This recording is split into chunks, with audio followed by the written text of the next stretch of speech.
Welcome back to Movieworld Recaps. Today I am going to share a comedy, crime, drama movie about a businessman whose identity was stolen who travels to Florida to confront the identity thief. Warning, spoilers ahead, so watch and enjoy. A woman calls Sandy Patterson and claims that his identity was being attempted to be stolen. She informs him of an identity protection agency and requests information from him, including his name, birthdate, and social security number. He had no idea that someone is preparing to steal his identity. With Sandy's money, Diana print out credit cards and head to a pub to buy drinks for everyone. Harold Cornish, Sandy's employer, calls him into a meeting at work and requests that bonuses be reduced, despite the fact that he is receiving one himself.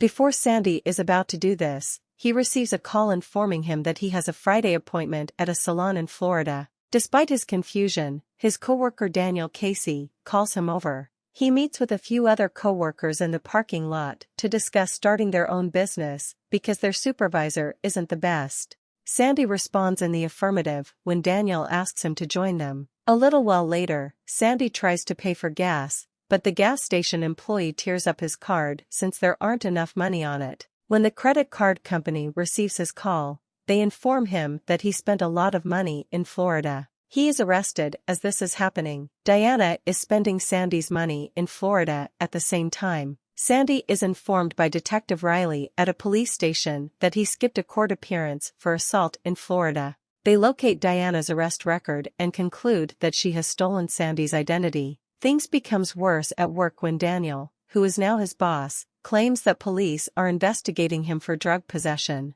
When Riley and other officers arrive, they claim that a card with Sandy's name on it was used to purchase cocaine from Paolo. Sandy offers to go on his own and bring her there and get her to speak to Daniel to clear his reputation and that he won't press charges after being told they can't do anything until the identity thief was standing there in Colorado with them, knowing where he can locate her. Trish, Sandy's wife, learns about the situation and realizes Sandy is taking a risk, but he reassures her that he will get it done. He travels to Florida, where he meets Diana in the hair salon for which she scheduled an appointment, and he follows her. She manages to steal his rental automobile after she confronts him on the road. He finds Diana's house full of goods and other credit cards that have been stolen, gets her address from her abandoned car's registration, and travels there. When they fight, Sandy tries to tie her. Before he can handcuff her, Marisol and Julian, two men, are banging on the door and accusing Diana of giving Paolo some bad credit cards. The door is shot open, but Sandy and Diana manage to get out. Diana agrees to help Sandy with his plan to clear his name after hearing about it from Sandy. In the meantime, Skip Tracer, a bounty hunter,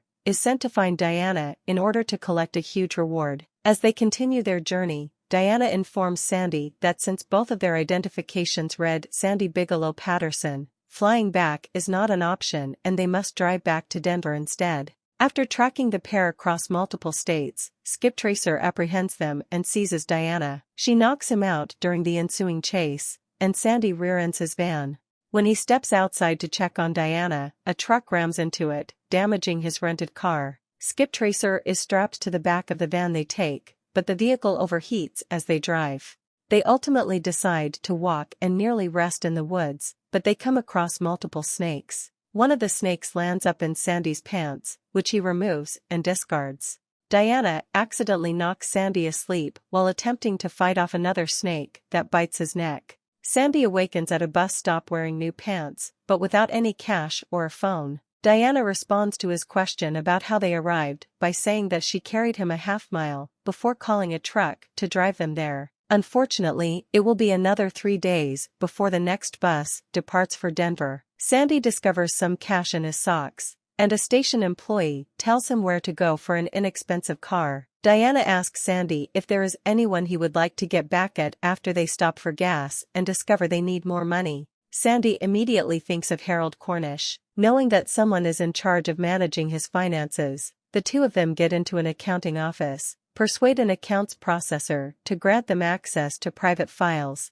and then they take Cornish's identity to open new credit accounts. As they run away, the accounts processor realizes this too late. In the meantime, Skip Tracer travels to the bus terminal and threatens the worker unless he provides him with Diana's location. Then Marisol, who has been following the two during their voyage with Julian, shoots him. Sandy and Diane are still being pursued after hearing Skip Tracer's discussion.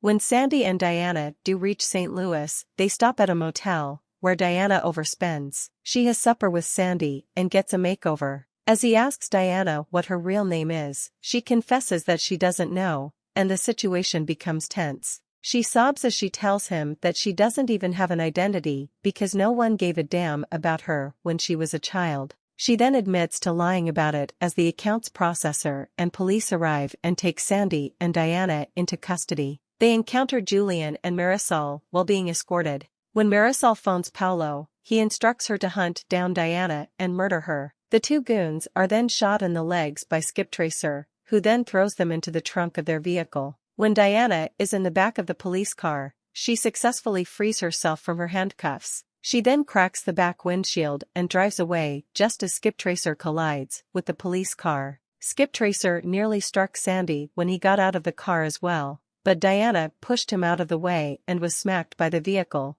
which caused Skip Tracer to swerve off. Skip Tracer gets detained along with Marisol and Julian while Sandy and Diana flee. After being struck by a car, Diana is unharmed, and she and Sandy ultimately arrive at their house, where they are welcomed by Trish and their girls. Diana sits down for supper with Sandy's family and makes amends. Sandy is ready to tell Diana the following morning that he will enter the station alone, but she has left. She left an apology note. He arrives at work ready to leave, but Daniel tells him Diana is in an office having a meeting with the police. Sandy is informed by Detective Riley that he is no longer involved with the inquiry, and Diana is led away in handcuffs. She responds that she knew he wouldn't turn her in, but it was the right thing for her to do it herself. Sandy spends some time with her before she departs and asks her why. A year later, Sandy is having another birthday party and inviting his third child. The family visits Diana while she is incarcerated, where she is performing well on her tests. Diana is given a birth certificate that Sandy was able to locate and is informed that her real name is Dawn Budgie, which she feels is a dreadful name. Sandy then presents Diana with the document while Trish leads the girls outside.